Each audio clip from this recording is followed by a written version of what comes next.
Buongiorno, dobro jutro, guten Morgen, buondì. Sono certe persone che non hanno nessuna stima di se stessi. Non vorresti invece vita nessun fastidio e si empli magari di calmanti se hanno qualche fastidio. E se hanno di fronte a una situazione, già dall'imprimo si sentono infallidi. E a chialen che altri, come sempre più fortunati di loro, che loro sono i più disgraziati di questo mondo.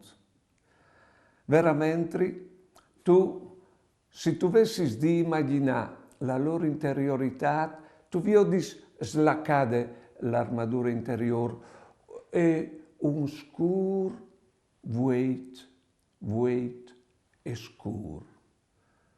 Non sanno neanche loro qui che sono, perché non arrivano a gioiarsi di questa situazione.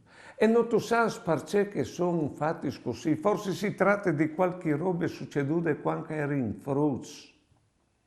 Oppure dopo non sai un fallimento vivuto che tutti hanno saputo in pubblico, ma e c'è mozione di comportarsi con loro. Sta ordogna garantì che non si mole, ma sta attento a noi entrare dal loro malsta, perché allora non si arriva a aiutare per noi. Buone giornate e buone vite.